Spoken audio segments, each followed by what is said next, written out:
Spelzy, commentary, and plenty.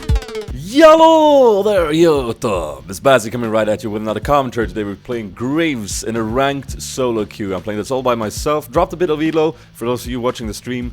I am right around 17:30 or something when this match is recorded. But that's okay, you know, it happens. So I decided to go ahead and choose this game for my next commentary because I took a very strategic approach towards how I played. Since I was all alone on the stream without the CG farts, I sort of took you guys through how I thought about the game and, you know, the decisions I made and stuff like that. And I decided to do that here as well. So going into the setup, we're taking a look at an Eve versus TF mid. We have a Malphite versus Nidalee top. Maokai in the jungle on their side, Shaco on our side. I'm playing Graves bottom with Taric obviously, and that is against a MF and a Zyra. Shaco there is going to go in for a gank in mid lane. That's exactly what you want to pull off as a Shaco. You want to do them early ganks and get some map pressure. And it's successful, and he even gets TF the kill, which is overall great.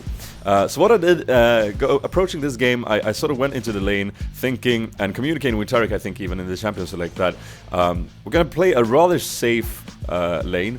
We're not going to look for the engage. If it's there, it's there, but we're not going to look for it. We're going to save, we're going to get the farm. We're just going to wait for TF to sort of come down to this lane and freaking bomb them. Because our single target stun with TF and Taric in combination is just enough to, even if they have summoners, we can really pull off a kill at any point.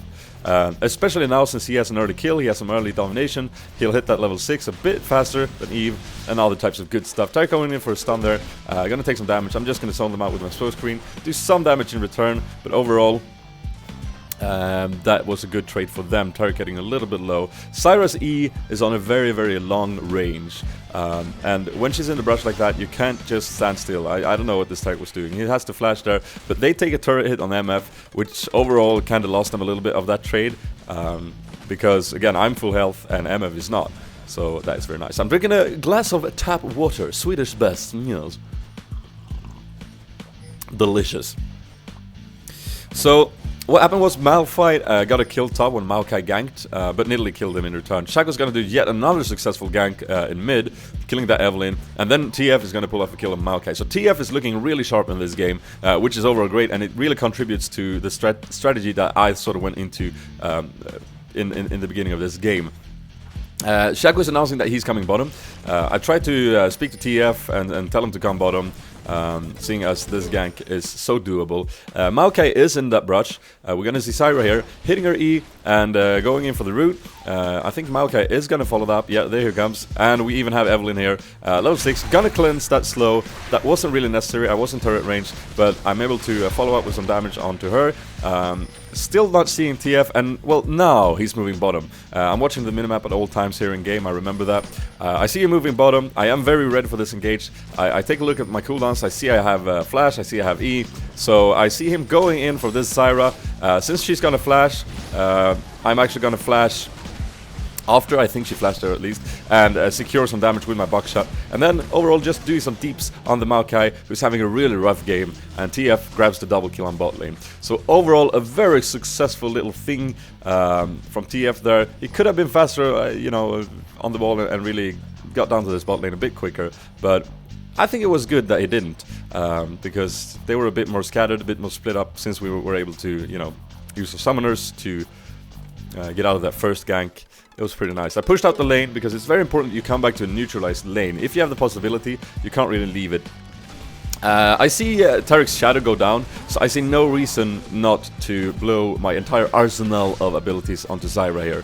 The thing about Taric's W, Shatter, is that it removes so much armor that you really have to keep a lookout for it. That's really what you want to do as an AD. Grabbing a free Drake, Taric brought a pink, good job.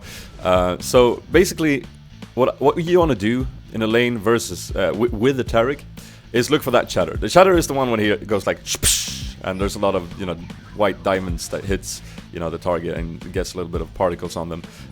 That means they have much lower armor, and that means that your auto attacks and most of your physical damage will do more damage, quite logically, right? Here we see Maokai coming in for gank. I am out of mana. I am not looking very sharp here, but I do have cleanse. I feel rather safe. Taric doing a beautiful job being an active support and going through Maokai's pathing and just, you know, overall creating some havoc there. He knew that they were too far away to follow up Maokai's stun, so he sort of like confused him, and that was overall a good job. Supports in general, I see a lot of players just stand in the brush, zoning with your CC, and, you know, looking at other lanes and trying to help out with pings. And while that is great, it really takes off the momentum needed for a good support. A support is a very active role. He's the one making the calls. Taric is the one who decides when we go in or not. I'm just there to do the maximum deeps. And here I see that he chooses to go for Zyra. He uses his ult, he uses his W. I hit my entire combo on her and she melts. And now we're able to follow up since I used my E to get out of the Zyra ult and try and wait out the exhaust. Taric here is going to persist through that, and I'm just going to wait for the shadow once again before I use my buckshot. I did have buckshot on cooldown, but again, waiting for Taric's shatter, waiting for his cooldown. I know it's not on too big of a cooldown in the beginning, so I can wait for it to maximize the deeps when I actually did it. So that is overall worth it. Since Taric was low, you can actually theoricraft here and consider that if I wouldn't have waited for his W before I hit my buckshot, I wouldn't have gotten as much deeps off, and then he might have died, unfortunately, to MF. So, I mean, just in theory, of course, but it's all about the min-maxing. And that's generally what you want to do. Malphite doesn't have ult here, which is unfortunate. Evelyn gets away on high HP, which means that they should all just disengage because she can come back in with her stealth and overall raise havoc. Shaco does so. Malphite tries to kill, even though he has cooldowns. Eve comes in, mouth him up. And that is not very nice. I'm gonna wait in this brush. I am trying to be patient here, but first, yeah, it's unfortunate. I lose my patience. I should have stayed in that brush because, yeah, there you go. Maokai was coming in low HP, and he is kind of squishy, so that would be good. I do realize that I don't have a ward here, so I can't ward the blue, which is overall bad. When I play solo queue, after I got my first core item, I almost always grab a little ward on every B. MF is flashing away here. Now, I could flash after, but I found myself not doing that as much anymore, and I really find it to be more successful. And as you can see, oh god, my voice. As you can see, Shaco is coming in for the gank. A bit of a late cleanse flash here from me. I am hoping TF is going to jump on me. He doesn't, unfortunately. But since I know that I can't get away, I just want to do as much damage to Eve as possible before TF turns around and gets her. And I'm going to get an assist for that. So overall a great call for TF as well, because he went for the key targets first, because he knew that Evelyn couldn't get away. She's used flash in the earlier fight. He probably was aware of that and went for the right target. Gonna mop up that Zyra as well. Yeah, again, like, being AD is just all about being good at CSing and good at kiting and good at knowing how long the enemy's champion CC can reach you. It's really being the support who's making the calls, who's making the plays, who decides whether or not to do stuff. Even if that is Taric or Sona or whoever, or even Soraka, maybe not to the same extent, but a little bit. The calls are made by the support. That's generally how it is. And that's how it should be, because you can't really do all the other stuff you're supposed to do as an AD and try and have perfect, you know, control over the engage. Yeah, as you know, generally it is the support with the CC. So here we're going to do a little fight. This is an example of a good fight, but bad map awareness. Maokai is going to come in, pop his ult. I know he's going to twist and advance on me. I'm just going to wait for that. I'm going to see the exhaust go down. I'm going to get into position to hit my ultimate on Evelyn and all of the other targets. But then, like, the general idea here from me, I get Evelyn with a lucky crit there, by the way, which was kind of nice. The whole idea from me here was to expect a TF ult, and I wasn't really expecting it. But then I realized, oh, I'm dead, and TF is at our inhibitor turret, and wow, okay, that was bad by me. I thought it was really close. So I probably saw him on the minimap recalling, and I thought that he was moving or something, that he was moving towards us. But he's gonna come in now with that global map pressure, get a nice kill on MF, and walk away. So good job. And from that, we're actually gonna be able to extract a dragon and sort of neutralize that fight a little bit. Cheers. Plant is right there in the window, trying to get some sun. We don't have that much sun these days up here in North Sweden, but we have a little bit, so it's cool. Right now we're at that point in the game where, you know, most of the outer turrets are pushed.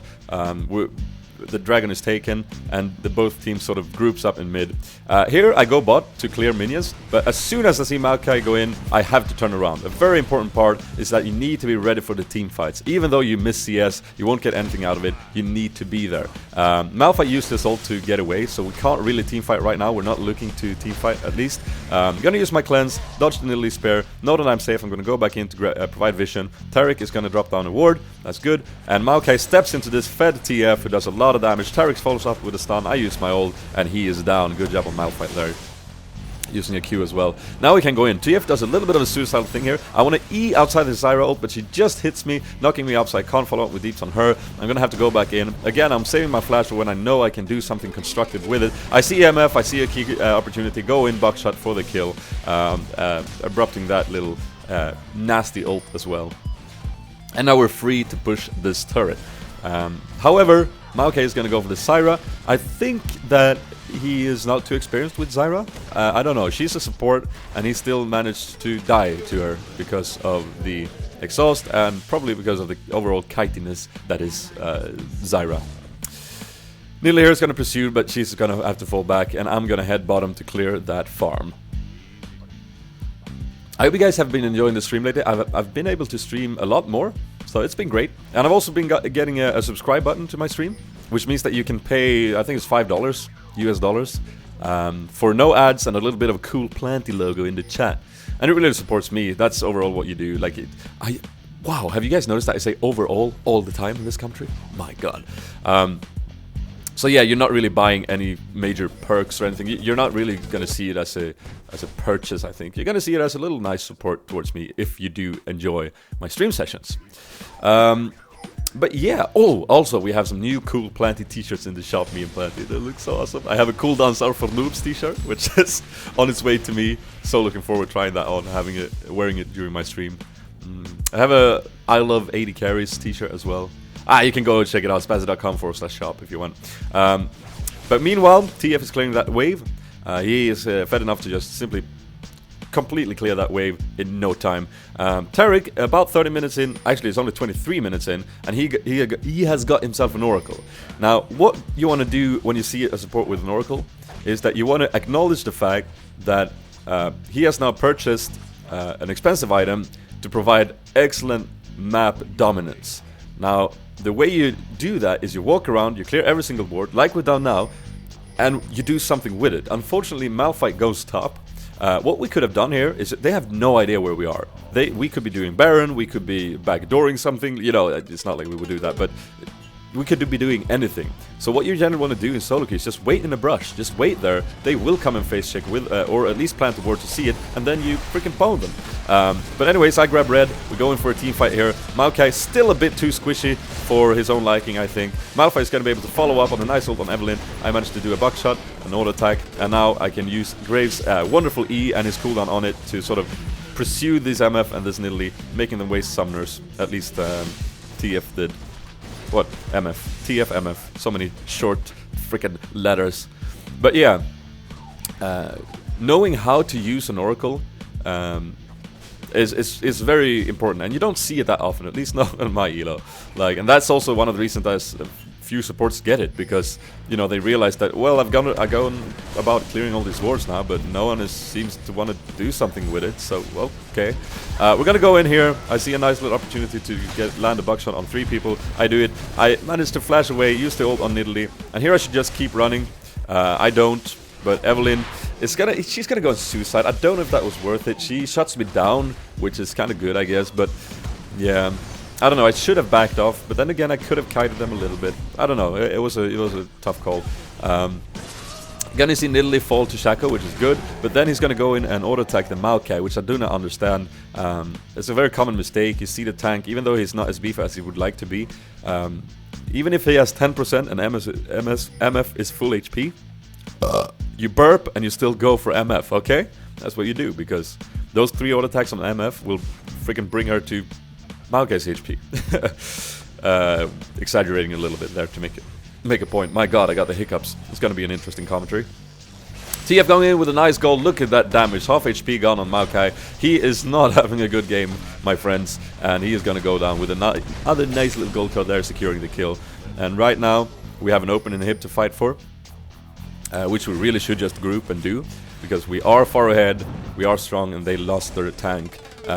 We're thinking TF would go in here, but he doesn't. He actually goes top to kill Zyra. This is really risky. It's actually 4v3 here. But we're gonna do a nice engage. Maokai is doing the great job there, ulting on Nidalee, so I can just auto-attack her down. MF gets exhausted. I know she doesn't have flash, I can follow up. I shouldn't have cleansed her, that wasn't necessary, she wasn't going for me. So what they could have done there is that they could have potentially... actually, it was a 3v3, but they could have potentially fought us there, definitely. But they sort of didn't organize it that well. They went in one by one, and got CC'd, got out-deepsed, and now we're gonna try and get this turret and then fall back. However, they are pursuing us because they did see us on half HP. I can just leech up with my Bloodthirster. But here comes Maokai. He's going to twist and advance onto our Malphite. And I'm just going to stand here and use my, you know, auto attacks to bring him low. Like, I did use my Ether to advance, but I really should be saving that a little bit. It's a bit of a trade-off with Graves on when you want to use your E. I'm going to drop a little ward of this brush. Very important, if you are pursued, drop wards behind you. It's super important because you'll know if you can turn around, you know how many are coming. It's very, very important. TF ult goes down, he's coming in. I'm thinking he's going to go for Evelyn, but he actually goes for Zyra. Good on him, I guess, because Zyra just dies to one wildcard combo or whatever it's called. I tried to secure the kill there with my ult, but I failed. That's a free Baron for us. Good job, team. Very nicely done. Yeah, it's a bit of a trade-off with Graves' E, because the cooldown is reduced from every auto attack you do on a minion or a champion. But it's also, like, sometimes you want to use it aggressively, sometimes you want to use it defensively, because it is a nice mobility item. That little distance, extra distance that you can you know, create between you and the enemy who's chasing you is actually quite significant, and something to bear in mind is to, in most team fights, it's very, very good having that up, and with that in mind, you can sort of make your own trade-off about when it's worth it or not. We're coming in super strong with Baron buff here. I went with Guardian Angel before Last Whisper because Maokai is honestly not that big of a deal. He is not having the best of games again. He only has a runic there and nothing else. Following up with my combo there, but too far away, not doing much damage. But I found it more important to actually being able to survive longer and doing the deeps, because I have decent deeps now. Deepsy Rooney, using my smoke screen there. We're doing a bit of a slow push into the Nexus. And this is obviously gonna be game, guys, as you can see. But we had an overall worked out strategy coming into this game that I think worked nice. Shaco executed it well, you know, early gank strategy, and we managed to get the global map pressure from TF. And also Taric doing a great job supporting in lane, making the job as an AD for me very, very easy. Gonna flash and try and get this Evelyn, but no siree. And yeah, that's gonna be this for this full game commentary. I hope you enjoyed it, guys. If you did, feel free to leave the like-a-roo button. That really makes me happy. You can also add it to your favorites and share it on Facebook and Twitter. If you are new to my channel, there's tons of League of Legends content on there. Go there, check it out, and subscribe if you did enjoy it and don't want to miss anything more in the future. That's it. I'll see you guys later. This has been Spazzy, and I am out. Dudes!